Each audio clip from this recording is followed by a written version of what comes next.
Boy, this music just puts me in a good mood. The old Miami Vice theme. They had close-ups of like girls' boobs in swimsuits. Those flat 80s butts. Oh. Front and back. Oh, man. Junior, high school Alan couldn't get enough. It's like, ooh, maybe I'll see some real ones someday. Miami Vice, boy. It was funny. I don't know if you've seen any of the photos. A couple of weeks ago, we talked about how the city of Miami Beach had spent a considerable amount of money to create an ad campaign that was basically saying, hey, we're breaking up with spring breakers. We're breaking up with you. We don't want all of this nonsense coming down here. And the merchants there in Miami Beach were kind of caught between a rock and a hard place because on the one hand, they want to make some of that spring break money, but on the other hand, it's not worth the hassle. And so to some degree, the people who own businesses there in Miami Beach say that this whole crackdown, the ad campaign was also to inform people to seemingly make it so unattractive to go to Miami Beach for spring break that it would keep people away, right? There's going to be curfews, and we're going to have way more cops and all this kind of stuff. And so I guess the people who were running businesses down there thought that it was pretty successful. But if you saw any of the photos from Miami Beach, it looked to me like maybe that ad campaign money was not money well spent. Because Miami Beach, popping? Oh, man, it blew up like the Godfather. This thing was, spring break revelry in Miami Beach. The cops busted around 300 people. They had a midnight curfew that people were breaking. Midnight to 6 a.m. Couldn't be out. Because last year, they had like 500 arrests. They seized a couple hundred guns. There were people getting killed. So Miami Beach was like, we can't, this can't be an annual thing. But people were still wilding down there in Miami Beach. Now, again, as someone who never went to spring break, it is wild to me, and obviously, 30 years ago when I would have gone to spring break, I'm sure it would have been much different than it is now, where girls are like basically walking around naked. And so if you're doing that, you want to have a good time. You're not walking around naked for nothing. Now, this includes people who shouldn't be walking around naked. But you're down there to have a good time. You're spending your money. The state sent 140 state troopers to Miami Beach as backup. Jesus. They had drones. They had license plate readers. So again, they were, they want the tourism money, but they wanted to make it very, very clear. If you're looking to come down and start, look at this. There's like dudes. I'll just show you this piece of video here. There's just dudes in the middle of a crowd here on the beach. Boxing gloves. Crap. Video went out. Boxing gloves, and they're just fighting each other. And that's spring break. We want people to come and have a good time. We don't want criminal activity. Well, you kind of can't have one without the other. That's not true. Drunk college kids, you're going to have criminal activity. I'm not talking about, I don't mean smash and grabs on the strip. I mean, you're going to be breaking laws. You're going to be running around naked. You're going to be breaking public intox laws. But there's stuff that's stuff that law enforcement can handle, like underage drinking. That's going to happen. People sneaking into each other's resorts and hotels. Well, they're not talking about that. Light theft is going to happen. And again, Miami can afford to do something like this. The place where I went, like Panama City Beach, that is a spring break city. They're not necessarily an international city. There's so many other beach towns in Florida that people could go to if they were to crack down on something like this. And it was cracked down a little bit, but not like to the point where Miami is. Miami doesn't necessarily need spring breakers because people go there all year round to vacation. But when before spring break happened for Panama City Beach, it just seemed like a lot of retired people. I'll show you some of these photos if you're watching the live stream. I just love the pictures of the girls walking around.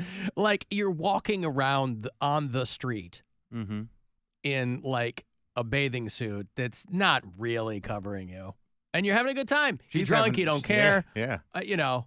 She's hot. These girls.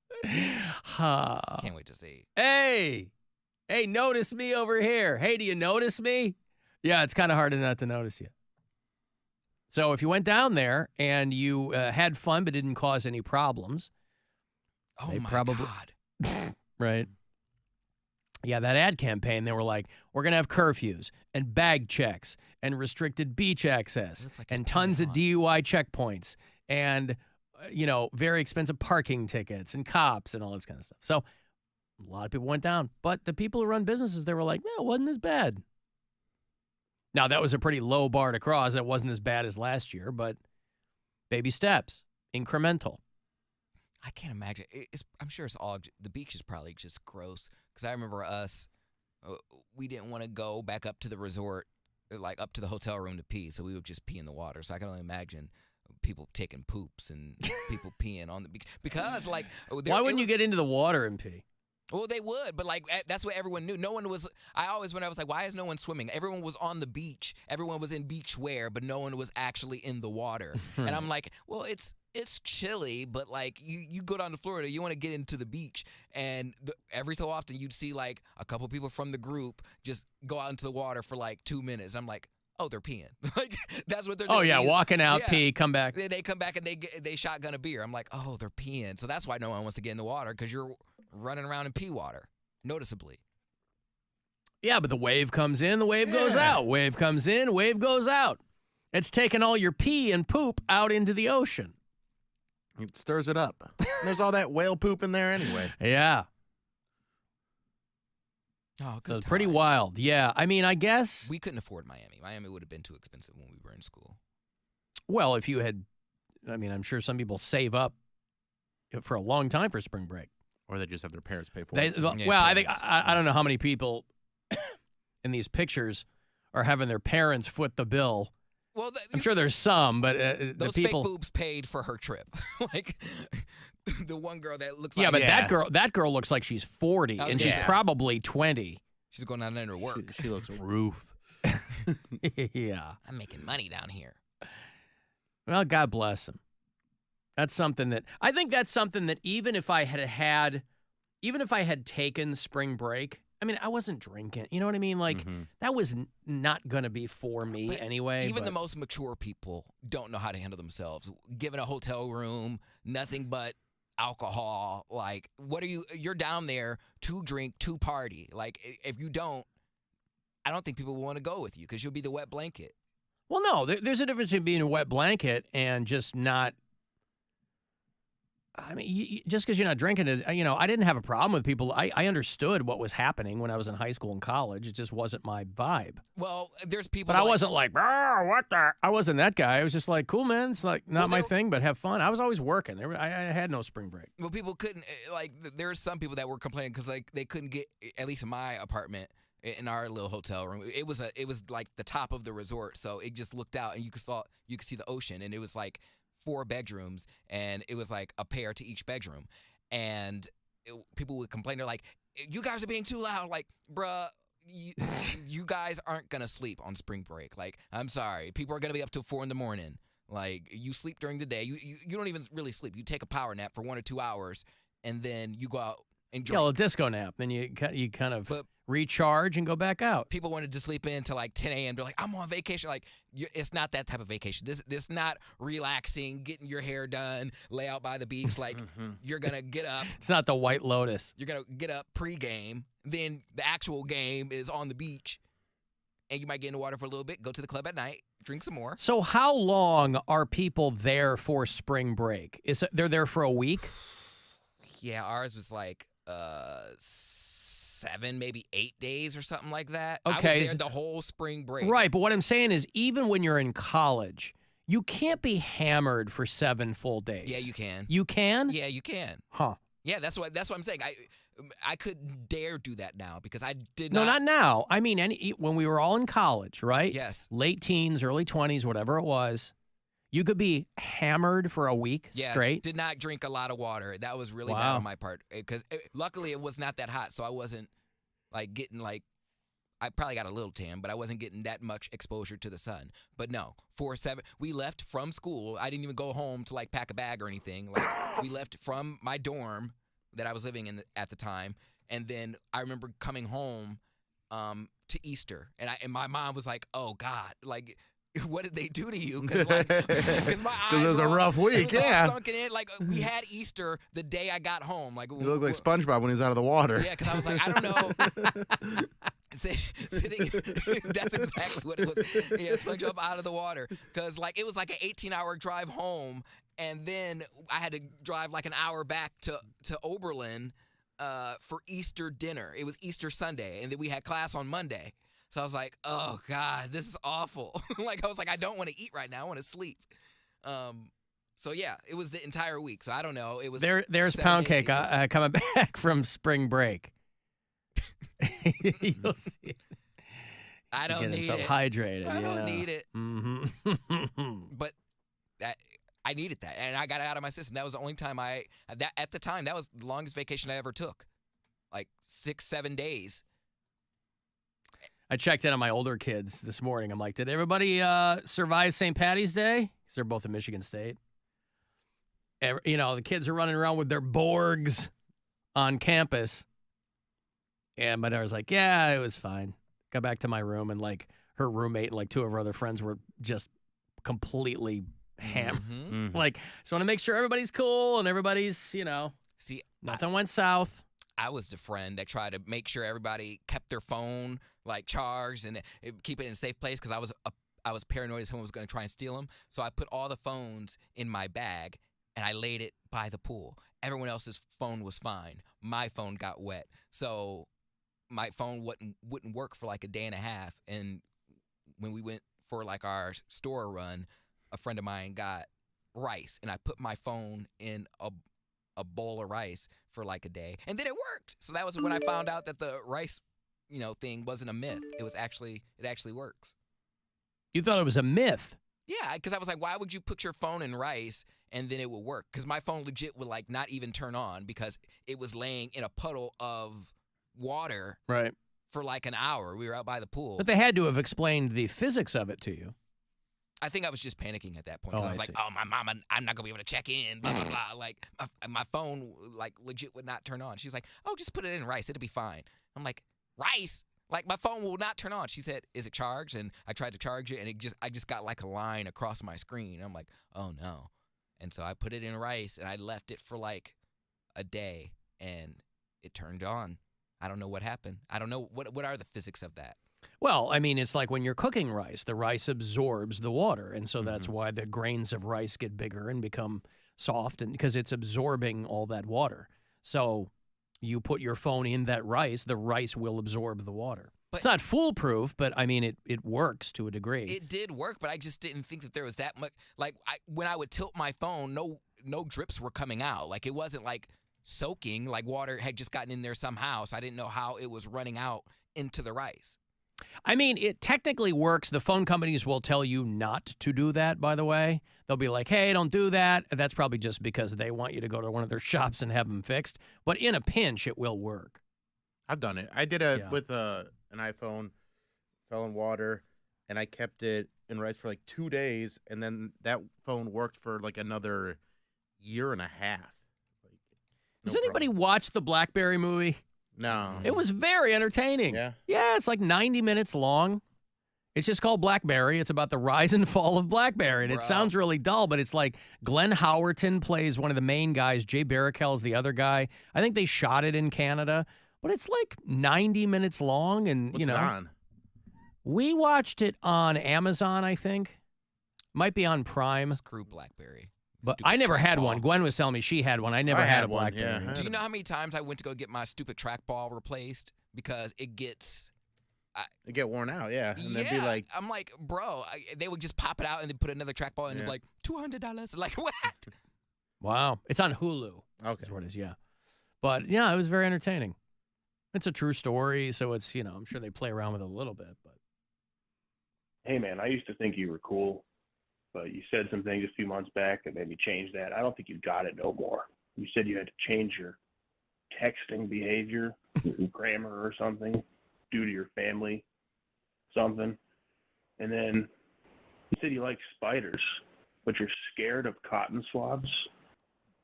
I'll put a cotton swab in my ear every day, and I'll smash a spider I see one every day. Yeah. I'm better than you. Yeah, well, yeah. I mean, I'm better than you. You might be onto something there. Yeah. First mistake you ever made was thinking I was ever cool. I mean, that's never been the case. But yeah, that's on you. No, I'm not baby. scared of cotton. I'm just not jamming Q-tips in my ears. I still don't think. I know lots of people use them. They're used in my own home, just not by me. But no, the texting thing is kind of, anytime you can be more succinct in your communications, I think that's a good thing. And like my older kids, if you have kids of a certain age, you'll see the evolution of how communication happens. And so I started kind of incrementally removing punctuation and things like that. So I think any way that you can speed up your communication that way, that's all right. But that guy's better than me. Mm-hmm. I don't have a response to that. I'll take your word for it, sir. Smashing spiders and jamming Q-tips in your ear. Yeah. God bless. Hi, Ellen. I know that Poundcake loves to hate on Lorraine. However, there is a bakery called Cakes by the Lake in downtown Lorraine, and we had cupcakes from them yesterday, and they were quite delicious. Anyway, maybe they could be a sponsor for his Instagram video show. Anyway, just a thought. Bye. There you go. It's a little Instagram video show. How about that? We're gonna get a cease and desist, homie. But you're gonna get a letter from Cakes by the Lake. But mine's Cake by the Lake. Yep, close enough. Well, close enough. Go ahead. Yep. Then I'll just change it. To what? I don't know. Pound by the water. I don't know. I don't know what it would be. Well, you better have something in the chamber in case they come after you. I think that's Shannon who left that message. You got a foxy voice. Cody by the Boadies. I mean, it doesn't have to be because it is a new endeavor, right? Mm-hmm. Separate from this. That might be an opportunity to start using your name, your Christian. My Christian? Your Christian name. Government. I just call it government, yeah. Government, yeah. Ooh, this place does look great. They look like they make really good product. Like the cookies and cakes look really good. Well, don't give them any free advertising. They're the ones that are going to be writing you saying, hey, you better change your name. Well, they can, and then I will. Well, you better be thinking about that. Call it something that won't get you in any trouble. Call it... Make me sweat, make me hard. There you go. Make me sweat with Cody Brown. There you go. And it's you and somebody else taking a schwitz. And that's how you really get to know them. It's Make Me Water with Poundcake. Make me water. Something will come to you. I mean, you're a creative person. I have a feeling that... It's funny, though, because I thought I was being cheeky, obviously, with the name. And then when I clicked on the hashtag for Cakes by the Lake just to see like where my episodes show up, it's already a thing with a bunch of gays. They're burying their butt cheeks in the water. So it's just a bunch of. I was like, this is very. It's right on. Well, that's brand. what I'm saying. I mean, you can. It's just a bunch of butts. It's a name that might lead to a lot of confusion. If people type it in, they might get you. They might get the bakery. They might get naked dudes. Dust in their cheeks. Yeah. But, well, I mean, there's a bunch of different cakes, so you don't know what you're going to get. With me. Yeah. You get. At the very least, I'm telling you, you got to drill down on the guest eating cake. Well. If you're doing it, they got to do it. Well, I don't know up until when we film if they have a cake or not. I tell them they have a cake. I send them the rundown. What if you call it Browntown? No, that's already a thing. That'll clear up all the confusion. Nothing else will come up when you Google that. Then you'll get a letter from the NFL. Dear Mr. Brown. Sipping seductively with Cody. Call it Teresa's boy. Nope. You don't like that? No. All right. Little homage to the woman who gave you life? No. She's fine. It's called Codopolis, like your city. My metropolis? Yeah. No. I got a break here. Want to go see 311? They are doing Sonic Temple if you're going to go see them in Columbus, but they are playing here in July. 311 and AWOL.